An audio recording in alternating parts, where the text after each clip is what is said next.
Il a quoi? Il a quel problème ce gars-là? Tu es mal.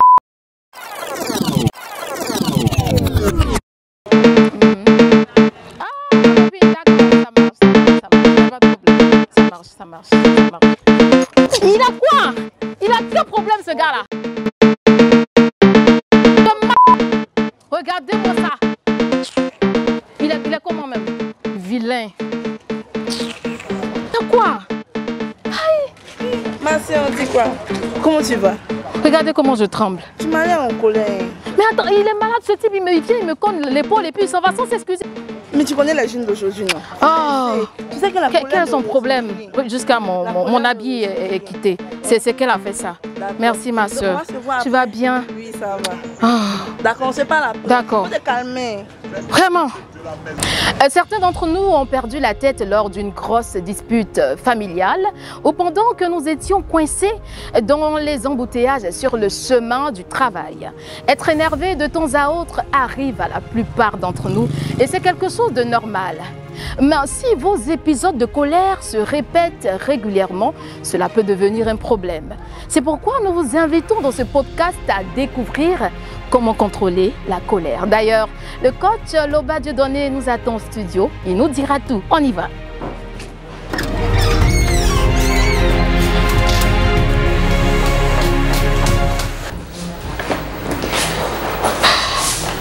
Coach, comment vous allez? Très bien. Bonsoir. Bonsoir. Bon, je vais bien, juste que je suis un peu en colère. Ah oui? Oui, asseyez-vous. Allez-y.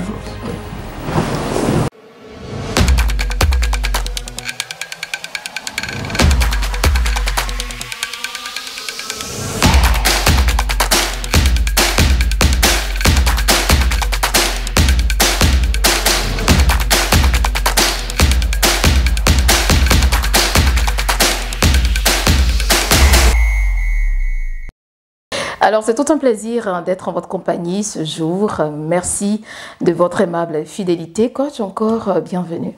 Merci. Vous allez bien? Très bien. Alors, aujourd'hui, nous parlerons de la colère. D'accord. C'est vrai que je suis en train de sourire, moi, comme je vous ai dit tout à l'heure. J'ai été un peu énervée. Mais c'est normal, la colère, c'est normal qu'on ressente ce sentiment-là face à une situation frustrante, menaçante ou quand même qui nous met en danger. C'est tout normal? Oui, la colère est une émotion naturelle. Elle est liée à notre nature humaine. Donc, ressentir la colère comme émotion, c'est tout à fait normal. C'est la manifestation de cette colère qui peut parfois être désagréable. D'accord, mais la manifestation justement diffère d'un individu à un autre. Donc on n'a pas les mêmes manières de... On n'a pas les mêmes manières de réagir, de manifester notre colère. Il y a, par exemple, si vous prenez la joie, qui est un autre type d'émotion, quelqu'un peut être joyeux puis pleurer. Oui. Pleurer de joie. Voilà. Donc la manifestation est différente. Mais le sentiment, l'émotion est la même. Et c'est normal d'avoir de l'émotion, c'est-à-dire la colère.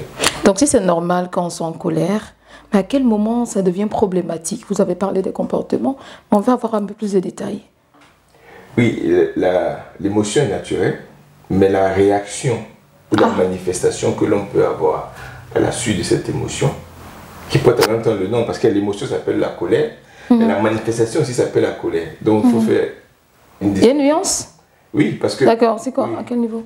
L'émotion s'appelle la colère. Mais la manière dont je réagis, comment elle se manifeste, le tremblement par exemple, les cris, ça c'est la manifestation. Comme tout à l'heure j'ai crié. Hein. Voilà, donc vous manifestez l'émotion. Cette manifestation est également un peu de la colère. Est-ce que c'est normal que ça se fasse ainsi? C'est là qu'il y a le déclenchement, c'est-à-dire la naissance de l'émotion, et puis la façon dont on réagit à la naissance, c'est-à-dire l'émotion. On n'est pas obligé de réagir de façon disproportionnée ou bien de façon désagréable.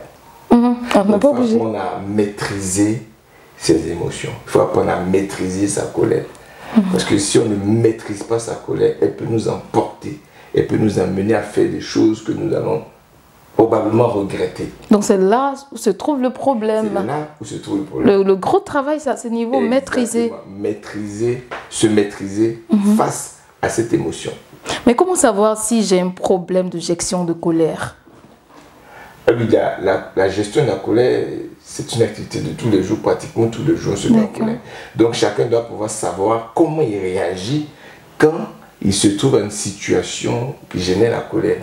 Est-ce qu'il s'emporte? Est-ce qu'il crie? Est-ce qu'il tremble? Voilà. Donc je ne dois pas être surpris de mon état de coléreux ou pas. Ou de la manière dont je réagis, ou bien je maîtrise mes émotions, enfin ma colère par rapport aux situations. Je ne dois pas être surpris, je dois connaître ma situation. Mais coach, par moment, vous avez dit c'est un exercice quotidien. Désolé, ma voix est vraiment HS aujourd'hui, voilà. Du coup, c'est un peu, je suis un peu à fond. Donc, c'est un exercice quotidien, vous l'avez dit. Mais souvent, on se met à faire cet exercice au quotidien. Et puis, un bon jour, il y a une situation qui déclenche encore cette colère ou la réaction. La conséquence justement de cette colère. On s'étonne de réagir d'une ou telle manière. Ça arrive par moment. Oui, ça arrive. C'est pour ça qu'à chaque fois que nous nous mettons en colère, il est bon de mémoriser les circonstances dans lesquelles je me suis mis en colère. De sorte qu'avec le temps, je sais à peu près l'ensemble des situations de ma vie qui peuvent me mettre en colère. Et donc quand ces situations se présentent, je suis prévenu. Et donc je dois pouvoir anticiper. Voilà. Par exemple, moi je ne supporte pas que quelqu'un me mette en retard. Et donc si je sais que je travaille avec une personne qui a pour habitude de venir en retard, je suis mentalement préparé à gérer cette situation parce que je sais que son retard va créer en moi la colère. Donc je dois pouvoir anticiper puis maîtriser. Et je considère qu'il est comme ça. Je ne peux pas le changer. Donc ça ne va pas me mettre en colère. C'est-à-dire qu'on ne peut pas éviter ces situations qui pourraient nous mettre en colère et qui pourraient nous faire sortir de nos gangs. On ne peut pas éviter ce qui provoque, l'élément extérieur qui provoque la colère, on ne peut pas éviter. Parce que c'est la vie de tous les jours. Mais ce qu'on peut éviter, ou ce sur quoi on peut agir, c'est la façon dont on interprète ces événements extérieurs. Par exemple, vous avez un fils qui joue, vous recevez un visiteur, l'enfant se met à s'amuser, et puis il verse de l'eau sur le visiteur. Aïe, aïe, aïe. Tout de suite, c'est un comportement, vous avez été tous deux témoins. Oui. Mais votre réaction sera différente de ma réaction. Vous allez vous mettre en colère, crier sur l'enfant. Comme les mamans africaines. Je vous dis, non, c'est un enfant. Pourtant, c'est la même réaction. Pourquoi chez l'un, ça déclenche une réaction excessive, et pourquoi chez l'autre, une compréhension? Ouais. Donc, la colère vient de la façon dont on interprète. Moi, l'interprétation que je fais de ce que je viens de vivre n'est pas la même que celle que vous faites. Donc, c'est votre interprétation qui amène la colère. C'est pas l'action. Ah, d'accord. C'est votre regard sur l'action. D'accord. Peut-être que pour vous, l'enfant est en train de montrer que vous ne savez pas éduquer un enfant. Vous interprétez. Alors que moi, j'interprète un enfant, c'est l'innocence. Mais je ne vois pas que sa maman n'a pas pu l'éduquer. Sa maman ne lui a pas donné de bonnes manières. Or, vous allez voir la honte, la gêne, l'irresponsabilité, et tout ça va générer la colère. Parce que vous lisez mal, ou bien vous lisez les événements d'une certaine façon. Et c'est cette lecture qui déclenche la colère. Donc tout se retrouve au niveau de la lecture de la situation. Exactement, de l'interprétation d'une situation. Donc c'est dire, on prend un exemple, comme je l'ai dit dans mon introduction, dans les bouchons, on est tout énervé, ou il y a une personne qui vient nous percuter par derrière. Ça dépend de l'interprétation qu'on apporte en fait à la situation. Exactement. Qui peut nous conduire à être en colère ou pas. Quelqu'un dans la rue vient vous percuter. Oui, comme c'était le cas tout à l'heure. Voilà. Imaginez que c'est un fou. Ah, un fou, imaginons un fou, une personne qui a... Oui, effectivement. Et puis, allez, continuer.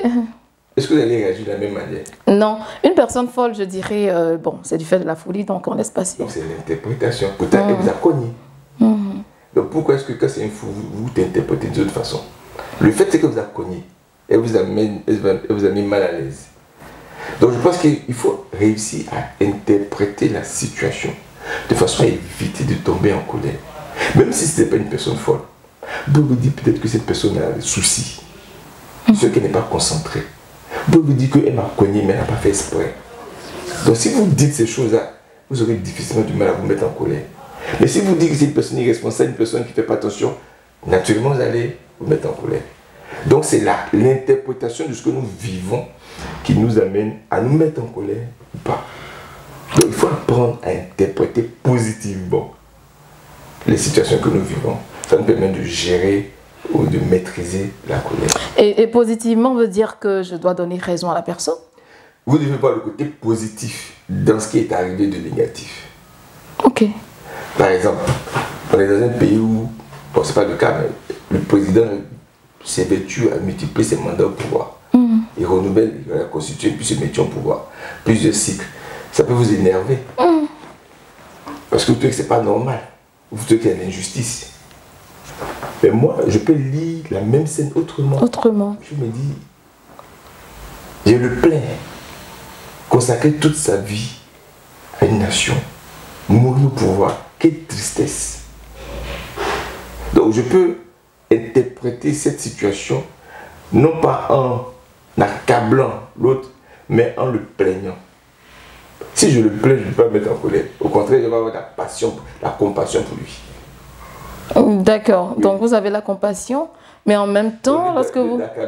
Oui, au lieu d'accabler, la compassion également. Est-ce qu'il n'y a pas des effets pervers de la colère sur la personne qui manifeste cette colère? Les conséquences de la colère sont dramatiques. La colère va générer une hormone qu'on appelle l'adrénaline, qui fait que par exemple la tension artérielle monte, le cœur bat plus vite. Donc ça va être à l'origine de certaines maladies. Par exemple la tension artérielle, par exemple l'ulcère. Donc c'est autant de conséquences sur notre santé qui sont dues à la colère. La colère va dégrader des relations. Je suis en colère contre vous et notre échange dérive. La qualité de nos rapports va baisser parce que je me suis mis en colère. Donc la colère détruit notre santé, la colère détruit nos rapports avec les autres. Donc pour moi, si on peut éviter un abcès de colère, autant l'éviter. Alors, coach, notre émission tire à son terme déjà, mais les astuces, on en aura besoin. Comment gérer pour le mieux sa colère? Je pense qu'il y a une prise de conscience à faire. Il y a un saint José Maria qui disait, il posait une question. Pourquoi te mets-tu en colère si tu sais que ta colère est une offense à Dieu? Si ta colère est un embarras pour ton prochain et ça te fait passer un mauvais quart d'heure.